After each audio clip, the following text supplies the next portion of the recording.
capítulo 1 do primeiro livro de Samuel, 17 e 18, vamos ler. Diz assim: Eli respondeu: vá em paz, e que o Deus de Israel lhe conceda o que você pediu. Ela disse: espero que sejas benevolente para com tua serva. Então ela seguiu o seu caminho, comeu, e seu rosto já não estava mais abatido. Queridos, lendo os primeiros versículos do texto em que nós lemos do capítulo 1, você pode acompanhar na sua Bíblia, por gentileza, para ficar mais fácil a interpretação. Diz assim, o primeiro versículo: houve um homem de Ramataim Zofim. Ramataim Zofim quer dizer duas montanhas que se contemplam. Esse é o significado. Duas montanhas onde tinham vigias, em que ficavam vigiando, justamente eles conseguiam contemplar a cidade, e as montanhas estavam uma de frente para a outra. E morava ali um homem cujo nome era Eucana, filho de Jeroão, filho de Eliú, filho de Tou, filho de Zuf, Efrateu. E este tinha duas mulheres. E aqui eu abro um parênteses para dizer que, naquele tempo, no Antigo Testamento, a poligamia era tolerada. Não era algo da criação originária de Deus, não era ideia, não fazia parte da ideia original de Deus. Imagine, né, irmãos? A minha esposa é uma bênção. Mas assim, cá para nós, homens, uma tá bom demais, né? Duas ia dar muito trabalho, né, Ivan? Irmãos, Jesus, ele testificou a respeito disso em Mateus capítulo 19, versículo 4 e 5, ele vai trazer a proibição no Novo Testamento. E por que no Antigo Testamento era possível? Conforme a lei de Moisés, isso era tolerado. Então, a lei dizia, a lei dava o crédito de que, em caso, por exemplo, que houvesse, que o homem amasse mais a mãe de um filho e amasse menos a mãe de outro do seu filho, ele teria que seguir a lei de Deus em relação às recompensas, em relação à sua, me fugiu aqui agora, a herança. Então, existia uma possibilidade no Antigo Testamento, mas no Novo isso foi cortado pelo Senhor, graças a Deus. E é visto também o tanto de problema que isso causava, né? E um exemplo disso é justamente a história a respeito do qual nós estamos lendo e meditando nesta noite, a relação entre Ana e Penina. Então, ele tinha duas mulheres. O nome de uma era Ana, o da outra Penina. E Penina tinha filhos, porém Ana não os tinha. No versículo 3 vai dizer: subia, pois, este homem da sua cidade, de ano em ano, a adorar e a sacrificar ao Senhor dos exércitos em Siló. Vemos aqui que Eucana era um adorador. Ele era um servo fiel. Ele era um homem temente a Deus e cumpria com os rituais propostos pela lei. Porque a lei dizia que todo varão deveria subir pelo menos 3 vezes ao santuário, onde naquele momento estava permanentemente em Siló. Então, por 3 vezes no ano, todo varão precisava, ainda que ele estivesse afastado, seja qual fosse o lugar, teria que se dirigir a Siló para comemorar as 3 festas. A festa da Páscoa, a festa de Pentecoste ou das semanas, é isso, pastor Clayton? E a terceira festa é a festa dos tabernáculos. Então, ele precisava se deslocar e adorar com todos os irmãos naquele lugar. E vemos aqui Eucana cumprindo com isso. É possível também, numa leitura de outros textos, de que Eucana ele vinha de uma linhagem sacerdotal. Então aí sua fidelidade a tudo aquilo que ele tinha conquistado no Senhor. E a Bíblia continua dizendo no versículo 3, que estavam ali os sacerdotes do Senhor, Ofni, ou Ofni, e Finéias, os dois filhos de Eli, que era o sumo sacerdote. Mas a Bíblia também diz que eram homens, Ofni e Finéias, perversos, imorais, homens que levavam o povo a pecar, cometiam atrocidades, imoralidades, e o povo sabia disso, e o pai deles sabia disso. Portanto, era um contexto na época em que todo o povo perecia espiritualmente, estavam distantes do Senhor. E muitas vezes nós não entendemos coisas que nós passamos num determinado momento, e na verdade Deus ele permite que isso aconteça para estabelecer um propósito maior lá adiante. Naquele contexto, existia uma enfermidade espiritual geral. Apesar da boa intenção daqueles que sacrificavam, daqueles que adoravam, mas estavam debaixo de uma autoridade falha. E aí, nós entramos num contexto lindo em relação a Ana.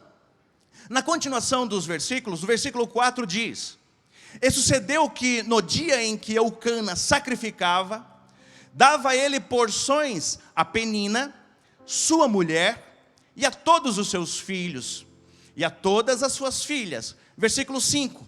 Porém a Ana dava uma parte excelente, porque amava a Ana, embora o Senhor lhe tivesse cerrado a madre. Duas coisas aqui. Ele compartilhava com os seus, porque duas dessas festas que nós mencionamos aqui a Páscoa, o Pentecoste e a festa dos tabernáculos. A festa do Pentecoste, ou das semanas, e a festa dos tabernáculos, a Bíblia diz, Deuteronômio capítulo 16, que aquele que sacrificava poderia compartilhar com os seus. Ele poderia compartilhar com a sua família, poderia compartilhar com amigos, escravos, aqueles que lhe acompanhavam. Então imagina que era uma grande celebração. Era muita comida, muita bebida. Tirava-se apenas o ombro e o peito, o ombro direito e o peito, e dava ao sacerdote, ao sumo sacerdote, à sua família. E o restante então do sacrifício era distribuído, era partilhado com os seus. Isso era possível nessas duas festas. Era o que Eucana fazia. No entanto, como ele amava mais a Ana, o que dá a entender aqui era a sua primeira esposa, ele dava a parte mais excelente, ele dava a porção dobrada. E amava mais a Ana e dava essa porção dobrada, talvez num intuito de poder compensar o fato de ela ser estéril. E a Bíblia diz, como nós lemos aqui, que foi o Senhor que cerrou a sua madre, o seu ventre. Foi o Senhor. E ouvir isso, ou ler isso, que foi o Senhor que lhe tinha cerrado a madre, nos causa um certo embrulho. Porque uma coisa é eu estar aqui andando, tropeçar, eu digo, poxa, tropecei, caí. Outra coisa é você saber que, eu saber que eu tropecei porque o Senhor colocou uma pedra. Oh Deus, Tu não me ama? Está de brincadeira comigo, né? Eu todo cuidadoso, faço tudo que precisa ser feito, tudo certinho, e de repente acontece alguma coisa que foge das minhas mãos. Pago o Unimed, todo mês, não falho. De repente, vem um câncer. Todo o meu investimento, muitas vezes não dura 3 meses. Porque o médico diz, não tem jeito, é galopante. Quantos nós já vimos nesse sentido? Quantas experiências nesse sentido nós já vimos? Você faz o que pode, você faz o que está ao seu alcance, mas tem coisas que são inevitáveis, são imprevisíveis, não tem como você prever. Tem coisas que são inevitáveis. Além de tudo, são impessoais, porque não importa se é rico, se é pobre, como testemunhou aqui o pastor Marcos. Pode ser muito rico, mas a casa pode ser desgraçada. A coisa pode estar ruim para o rico, pode estar ruim para o pobre, pode estar ruim para o negro, para o branco, não importa. Vem para todos. E eu já citei isso aqui. Eclesiastes capítulo 5, versículo 7. O sábio escritor diz: olha, quando vier o dia bom, aproveita, goza, se alegra. Mas quando vier o dia mau, considera-o. Aí continua dizendo assim, porque Deus fez um em oposição ao outro, para que o homem nunca venha a saber o que lhe há de suceder no futuro. Eu vou explicar, é mais ou menos assim. Nós estamos fazendo tudo o que precisamos na nossa casa, no nosso dia a dia. Trabalho, estudo, você faz tudo conforme você pode fazer, para que a tua família viva num plano perfeito, que viva numa situação boa, agradável. De repente acontece alguma coisa, aí você não pode, no momento que você está vivendo, que você está aproveitando, você não pode dizer assim, bater no peito, consegui, porque eu estudei, porque eu batalhei, porque não, se eu conseguir hoje, amanhã não vai ser diferente. Eu fiz o que fiz até agora, se eu fizer amanhã vai ser tudo igual, na força do meu braço.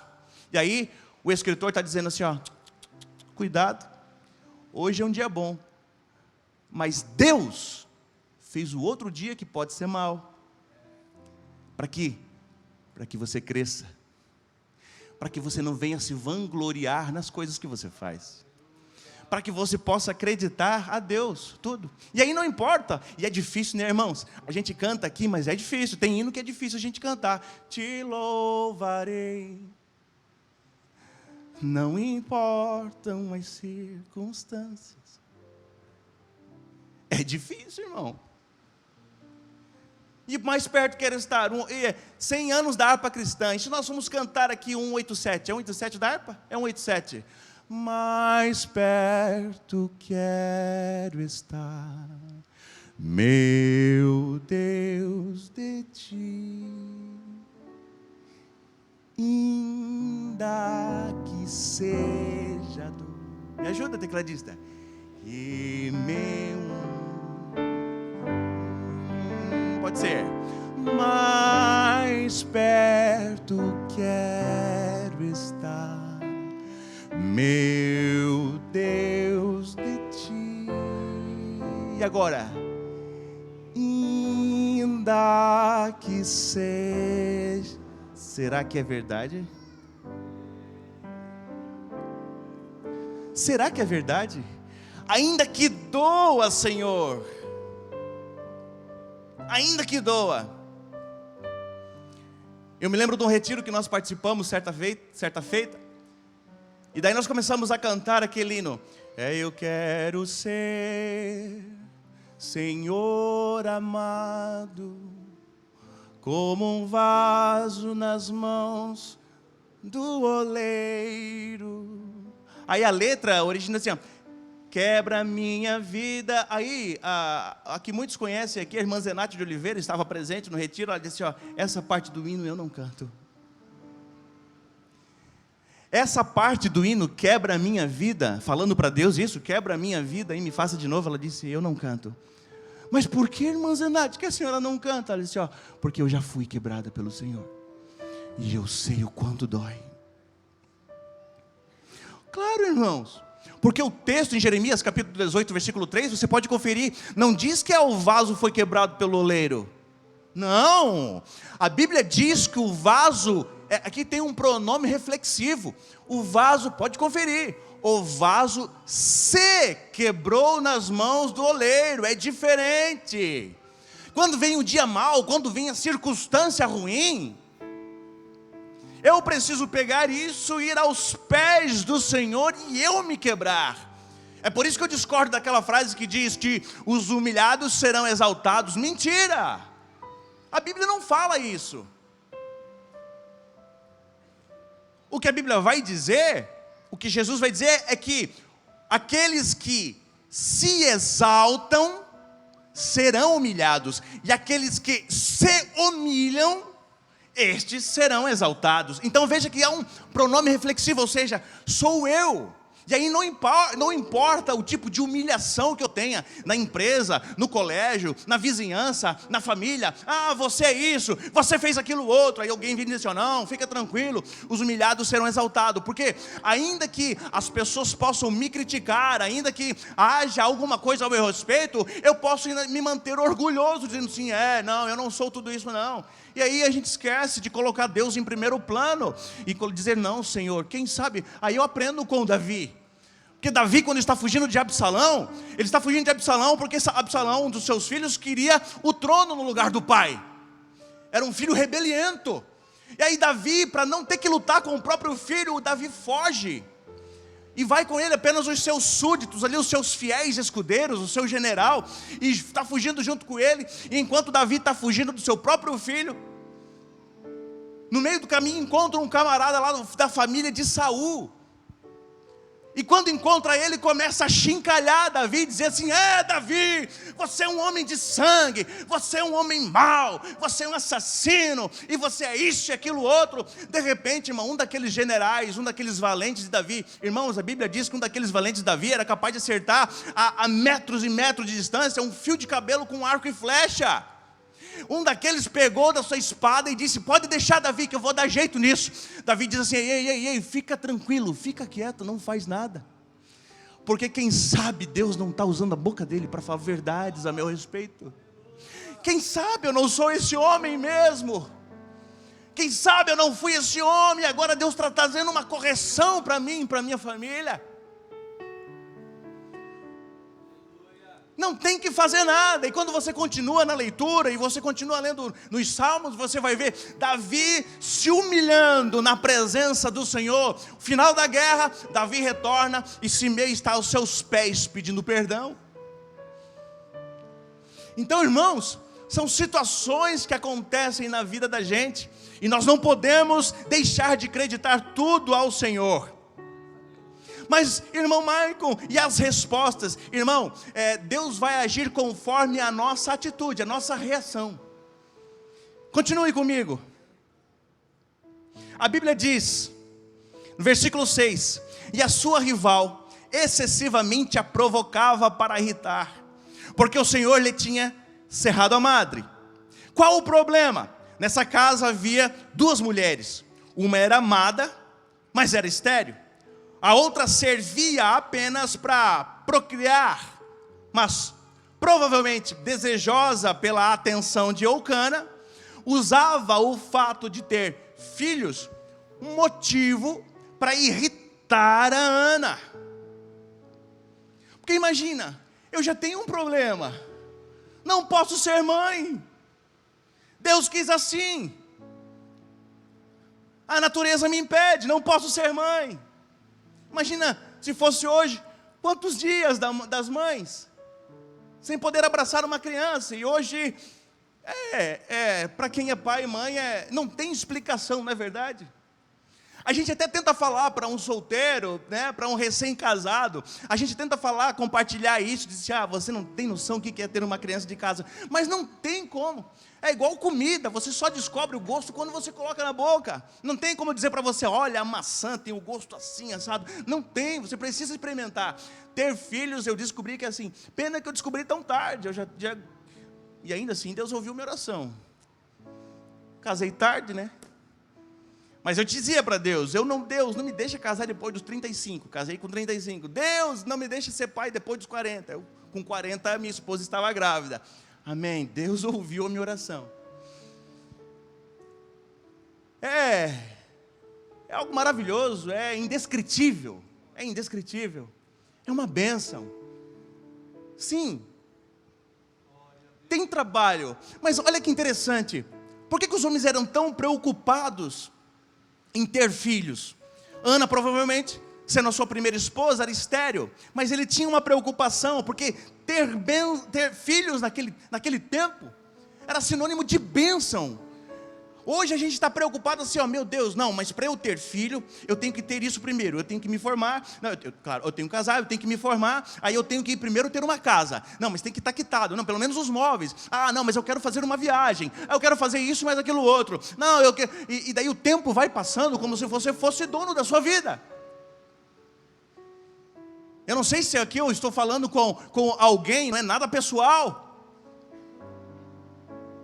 mas eu vejo, eu tenho contato com pessoas que deixaram, não, eu vou ter filho quando já tiver 35 anos, e daí quando chega com 35 anos, vai tentar ter filho, não tem, não consegue engravidar, passou anos e anos tomando aquela, desculpa o termo, a porcaria, estragando o seu corpo. E eu aprendi com um médico amigo meu, dizendo assim, olha, o problema é o seguinte, é que mulher tem tempo útil, tem um período, passou desse tempo, não dá mais. E daí, irmãos, eu e a Lise recém-casados, e a Lise sempre foi mãe de vocação, e Deus me deu do jeito que eu pedi, que eu aprendi com o pastor José de Oliveira. Um dia o pastor José me chamou e disse assim, meu filho, ore e peça para Deus para ti uma mulher que tenha vocação para ser mãe, porque tu precisa de alguém que cuide de você, então ela vai saber cuidar de você. Era um puxão de orelha, e era verdade. A Lise tinha toda essa qualidade, mas nós fomos deixando o tempo passar, não tínhamos esse entendimento que temos hoje. Eu estou aqui compartilhando uma experiência pessoal. A irmã dela engravidou, e ela fez por aquela sobrinha o que, olha, difícil explicar, eu nunca vi alguém fazer. No tempo que não podia se encontrar, aqui nesse tempo de pandemia, para fazer os chás de bebê, então, se falava com um e outro. Eu sei que eles juntaram tanta coisa, tanto presente, porque daí você não tinha obrigação de oferecer um café, alguma coisa, porque tem custo. Mas muita gente deu muita coisa. E a Lise conseguiu isso para a sobrinha dela. Quando, nesse período, ela está ajudando a irmã dela, final de gravidez, e nós estávamos ali um dia deitados e felizes com a situação, mas nós dissemos, Senhor, nós tivemos um entendimento, Senhor, nós também queremos ser pais. E nós olhamos, nós já estávamos deitados, já prontos para dormir, nós olhamos um para o outro e dissemos, meu Deus, até agora nós impedimos. Por quê? Usa método contraceptivo, e daí, nós, meu Deus, mas quem somos nós para dizer para Deus quando que nós vamos ter filho? Quem somos nós? Nós pedimos perdão naquele momento, nós choramos aí na cama, mesmo na hora eu já falei assim, Senhor, perdoa, porque quem sou eu para dizer para o Senhor quando é que eu vou ter filho? Eu não tenho esse poder, eu não posso fazer isso. Irmãos, a menina nasceu, a sobrinha, a Lise já estava grávida e nós não sabíamos. A médica disse assim, olha, não se preocupe, pode ser que leve mais de 6 meses, até mais de 1 ano, porque até o teu corpo agora entender que você está pronta para uma gravidez, demora, é normal. Irmãos, pelos nossos cálculos, foi em torno de 28 dias. A partir daquele dia, nós dissemos, não vamos mais usar nenhum método contraceptivo, mas irmão Maicon, e as viagens, seus sonhos, não são mais importantes. Mas isso, aquilo, outro, não são mais importantes. Quantos o Senhor quiser nos dar, eu entendi o seguinte, que é bênção. Por que Eucana queria filhos? Ele estava pensando na aposentadoria, óbvio. Todos, porque filho é sinônimo de bênção no futuro. Claro que dá um trabalho. Se eu for pensar aqui nos primeiros 2 meses, irmão, é um suador, né, Ivan? A gente sua, não é fácil, Ivan sabe, tem 3. Meu Deus do céu, trabalho, sono, meu Deus, não sei como é que essas mulheres aguentam. É porque elas não dormem. Mas quando a gente pensa, quando a gente olha, hoje para Clara, botando no berço para dormir, virando as costas, saindo, olhando pela babá eletrônica e vê ela sentada e diz, meu Deus, ela já está sentada. Mas estava deitada, não, já está sentada. Não tem preço que pague. Quando a gente começa a cantar e ela começa a bater palma e tocar os instrumentinhos, não tem preço que pague. Ah, se eu tivesse uma orquestra de Clara, já estava feliz. Irmãos, é bênção na vida da gente. E assim fazia ele de ano em ano. Sempre que Ana subia à casa do Senhor, a outra a irritava. Por isso chorava e não comia. Versículo 7. Olha só que interessante. Flávio Joséfo chega a dizer que Ana, ela não chorava simplesmente porque a outra a irritava. Ana chorava quando olhava na celebração Penina sentada à mesa com todos os seus filhos. Já tinha uma dor, já havia uma dor latente, um desejo incomparável. E ainda, aquela que se torna minha rival, me irritando, tentando me irritar e me provocando. Ou seja, ela está de posse de uma bênção que era para ser minha. Eu era para estar debaixo dessa graça também. E ela só não tem apenas aquilo que eu queria, que era para ser meu, como ela usa isso para me afrontar, para me irritar.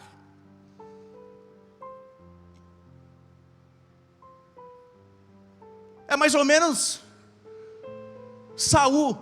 Davi recebe a promessa de se tornar rei em Israel, mas quem está no trono é Saul. E não apenas isso, Saul, que era para ser o seu amigo, seu sogro, seu companheiro, procura matá-lo. E aí Davi não pode enfrentá-lo. Além de não poder enfrentá-lo, é ungido de Deus, Davi ainda tinha que lutar batalhar pelas suas guerras, ser aliado dele, ainda que escondido, e olhar, ele está sentado num trono que é promessa sobre a minha vida, quer me matar, e eu ainda tenho que ajudá-lo. Faz eu perder tudo, faz eu perder meu amigo, faz eu fugir e ter que perder, deixar a minha família para trás. Eu tenho que perder o meu orientador espiritual, que era o Samuel, deixar tudo para trás por causa dele e ainda ter que ajudá-lo. Então, eu acho muito lindo aqui que Ana, ela se cala, ela não reage à irritação de Penina. Então no versículo 8 diz: Eucana, seu marido, lhe disse: Ana, por que choras? E por que não comes? E por que está mal o teu coração? Não te sou eu melhor do que 10 filhos?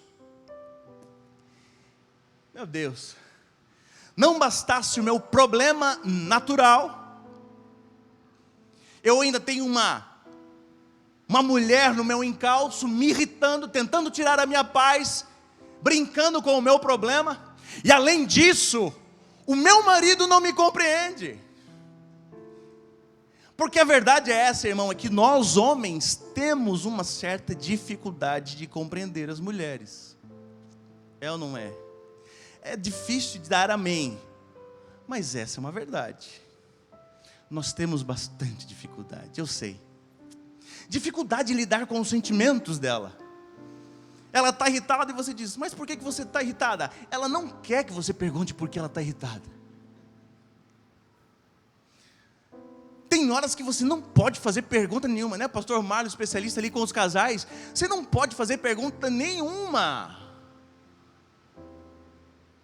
E você tem que dosar a situação, ver se um abraço compensa.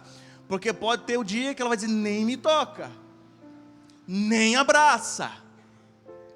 Nós temos uma certa dificuldade de compreender. O homem é um pouco cabeça dura, é verdade. Tem gente rindo, porque é verdade, né? E nós temos que lidar com isso. E Eucana, que não era diferente. E aí a Ana, eu acho que ela teve vontade de dar uma resposta para Eucana. Eu acho que ela queria pegar pelo pescoço. Não, ela não fez. Então Ana se levantou, depois que comeram e beberam em Siló, e Eli, sacerdote que estava sentado numa cadeira junto ao pilar do templo, Ela, pois, com amargura de alma, orou ao Senhor e chorou abundantemente. E fez um voto. E o voto aqui não é barganha. O voto aqui revela fé. Porque se você pode dizer assim, não, eu não preciso orar porque Deus ele é onisciente. Sim, você pode então reconhecer a onisciência de Deus, dizendo, Ele sabe de todas as coisas, não vou orar. Mas quando você ora, você está dizendo que não, Ele não é apenas onisciente, mas Ele é também onipotente. E daí eu entro num diálogo com o Senhor e faço um voto, e daí não é barganha, é fé. Eu tenho fé de que o Senhor, sendo onipotente, Ele pode fazer aquilo que eu estou pedindo, aquilo que eu estou almejando, desejando. E ela diz, ela faz um voto dizendo, o Senhor dos exércitos, se benignamente atentares para a aflição da tua serva, e de mim te lembrares, e da tua serva não te esqueceres, mas a tua serva deres um filho homem. Pedido objetivo. Eu dizia assim para Lise, assim, o que vier de Deus, homem ou mulher, mas eu já tinha dito para Deus, assim, que seja parecida com a mãe, porque o pai é meio fraco na aparência, né, Mizel? Que seja mais parecida com a mãe, que tenha o cabelo forte do pai, porque o cabelo forte, mas é ruim, então que seja um cabelo mais parecido com o da mãe, uma pele suave, como a da mãe, não a do pai.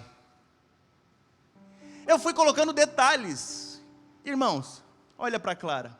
Os irmãos dizem, meu Deus, é a cara do pai, mas é a versão bonita do pai. Mas tem todos os jeitinhos da mãe. E aquelas características do avô, que a gente já comentou no início. Pedido objetivo. Ao Senhor o darei todos os dias da sua vida, e sobre a sua cabeça não passará navalha. E sucedeu que, perseverando ela em orar perante o Senhor, Ele observou a sua boca, porquanto Ana no seu coração falava. Só se moviam os seus lábios, porém não se ouviu a sua voz, pelo que Eli a teve por embriagada. Ou seja, ela foi testada pela sua própria limitação, foi testada por Penina, foi incompreendida pelo marido, e ainda foi incompreendida pelo seu pastor. Ninguém compreendeu Ana, ninguém entendeu a dor de Ana, e mesmo quando ela estava lá chorando aos pés do Senhor, ela foi incompreendida. A história vai dizer aqui que não foi só assim, ele dizendo assim, ó mulher, você está embriagada, não. Ela estava a ponto de ser expulsa, do tipo assim, o que você está fazendo aqui? Vai embora. Porquanto, ou melhor, e disse-lhe Eli, até quando estarás tu embriagada? Aparta de ti o vinho. Quem aguenta isso, irmão? Porque Deus permite que você seja testado e incompreendido assim, dentro da sua própria casa, no meio dos seus irmãos. Por que ninguém entende o que você está passando? Ninguém compreende você. Deus está forjando o seu caráter. E eu olho aqui para a mesa, e agora me lembro de Jesus, que também era incompreendido. E é esse Jesus, que sabia que morreria numa cruz, mas se especializou na carpintaria. Este carpinteiro, a quem nós celebramos aqui hoje, o símbolo do seu corpo, do seu sangue, que morreu por nós. Esse carpinteiro, exímio usuário de lixa, é aquele que olha para o nosso problema e sabe que agora você não entende, as pessoas agora não entendem, você é incompreendido, para o tempo em que você está vivendo, você não compreende, mas há um propósito maior lá na frente. A terra precisa que algo seja gerado em você neste tempo, não é no seu tempo, é neste tempo de Deus. Porém Ana respondeu, não, meu Senhor. Ana, ela foi submissa aos valores e princípios. Ela não respondeu conforme os seus sentimentos, mas conforme diz a palavra de Deus. Bem-aventurados os mansos, porque herdarão a terra. Mateus capítulo 5:5. Eu sou uma mulher atribulada. atribulada de espírito, nem vinho, nem bebida forte tenho bebido, porém tenho derramado a minha alma perante o Senhor. Não tenha, pois, a tua serva por filha de Belial, porque da multidão dos meus cuidados e do meu desgosto tenho falado até agora. Neste momento aqui, ela está pronta. Veja, ela não responde à afronta de Penina, ela respeita o seu marido, e quando chega aqui, ela respeita o seu pastor. Quando chega nesse ponto de mansidão, ela derramou perante o Senhor, aquele quem poderia ouvi-la, compreendê-la, quem poderia abraçá-la, cuidá-la. E não é assim, irmão. Quando você está passando por uma situação dessa, e você vai aos pés do Senhor, lá na tua casa, naquele cantinho lá no seu quarto, no cantinho da sacada, que agora tem os brinquedos da Clara, lá onde você tem uma toalhinha talvez, irmã, e você se derrama ali perante o Senhor, e você é sincero, e tem vezes que você não consegue dizer muita coisa, a única palavra que vem na sua boca é um aleluia, aleluia, aleluia, porque você não tem nem força, incompreendida pelos homens, desafiada pela natureza, mas Deus de braços abertos está aqui nesta noite para te dizer: sim, eu ouço a tua oração nos teus momentos de maior fraqueza. Ana está pronta. Então Eli respondeu: vai em paz, e o Deus de Israel te conceda a petição que lhe fizeste. E disse ela: acha a tua serva graça aos teus olhos. Assim a mulher foi o seu caminho, comeu, e o seu semblante já não era mais triste. Aqui Ana foi engravidada de um milagre. Aqui, quando ela recebe a resposta do sacerdote, é a boca de Deus ali, ela levanta, e agora ela já está feliz, porque ela está grávida de uma bênção. Fisicamente ela não estava, mas no seu interior ela estava gerando uma alegria sem igual, uma bênção sem igual. Por isso que ela levanta feliz. E é lindo, irmãos, o texto, quando no capítulo 2 de Ana, diz assim que Ana orou assim: o meu coração exulta no Senhor. No Senhor minha força é exaltada, minha boca se exalta sobre os meus inimigos, pois me alegro em tua libertação. Não há ninguém santo como o Senhor, não há outro além de ti, não há rocha alguma como o nosso Deus. Não falem tão orgulhosamente, nem saia de sua boca tão arrogância, pois o Senhor é Deus sábio, é Ele quem julga os atos dos homens. O arco dos fortes é quebrado, mas os fracos são revestidos de força. Os que tinham muito, agora trabalham por comida, mas os que estavam famintos, agora não passam fome. Aqui era estéril, deu à luz 7 filhos, mas aqui tinha muitos filhos, ficou sem vigor. O Senhor mata e preserva a vida, Ele faz descer a sepultura e dela resgata. O Senhor é quem dá pobreza e riqueza, Ele humilha e exalta. Levanta do pó o necessitado, e do monte de cinzas ergue o pobre. Ele os faz sentar-se com o príncipe e lhes dá lugar de honra. Pois os alicerces da terra são do Senhor, sobre eles estabeleceu o mundo. Ele guardará os pés dos seus santos, mas os ímpios serão silenciados nas trevas, pois não é pela força que o homem prevalece. Aqueles que se opõem ao Senhor serão despedaçados. Ele trovejará no céu contra eles. O Senhor julgará até os confins da terra. Ele dará poder ao seu rei e exaltará a força do seu ungido. Glória a Deus. Amém.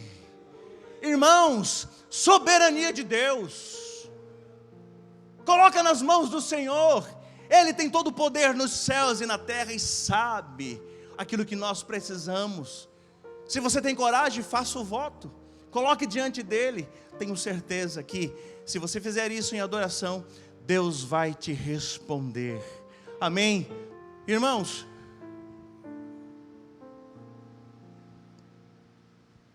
Hana engravidou.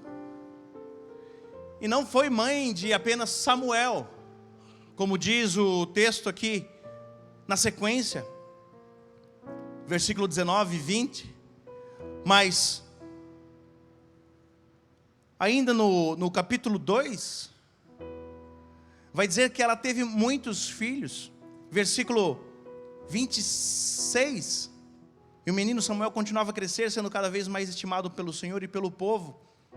Mas Ana teve mais 5 filhos, filhos e filhas. Irmãos, Deus dá além daquilo que você pede e pensa. Você talvez tenha algo aí, uma causa que parece impossível aos nossos olhos, que as pessoas não compreendem, que o homem não compreende, que a tua mulher não compreende, filhos não compreendem, pais não compreendem, coisas que parecem impossíveis. Mas eu estou aqui para te dizer que o Senhor, Ele te compreende.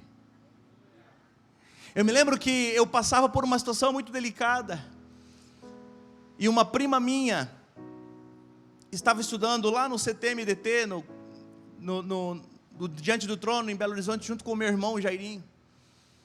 E nós estávamos sempre compartilhando coisas do reino, assim como hoje eu com o pastor Paulinho ali no almoço, nos encontramos sem querer. E poucos minutos ali e o reino vem, não é verdade, Paulinho? Falando sobre as coisas de Deus. E a Dani me falou uma coisa, quando eu disse assim: Dani, não tem mais jeito. E ela disse: Maicon, sabe o que Deus usa? Deus usa a matemática da multiplicação. Ele quer que você pelo menos tenha alguma coisa para Ele poder te mostrar a multiplicação. 1 vezes 0 é 0. 10 vezes 0 é 0. 50 vezes 0 é 0. Então ela disse: Maicon, ofereça pelo menos alguma coisa, tenha pelo menos alguma coisa em mente. E aí ele citou Efésios, quando diz que, ora, aquele que é poderoso a fazer muito mais, além, abundantemente além daquilo que nós pedimos ou pensamos. A Ele a honra, a glória, o louvor, ou seja, Ele é poderoso para fazer mais do que você pede e pensa, mas então você precisa pensar e pedir. Peça, pense. Ela disse: Maicon, tenha pelo menos alguma coisa, e você vai ver que Ele vai multiplicar esse pouquinho que você oferecer para Ele. Senhor Jesus, nós te adoramos, ó Deus, por tua bondade, por tua fidelidade. Nós te adoramos, ó Pai, porque não há ninguém como o Senhor. E ainda, Senhor, que nós sejamos incompreendidos pelo mundo, e ainda que na visão dos homens nós estejamos estéreis dos nossos sonhos, dos nossos pensamentos, nós aprendemos aqui, Senhor, com uma mãe, aquela que tornou-se mãe por fé, porque não desistiu, porque confiou no Senhor, porque orou no Senhor e derramou o seu coração diante do Senhor.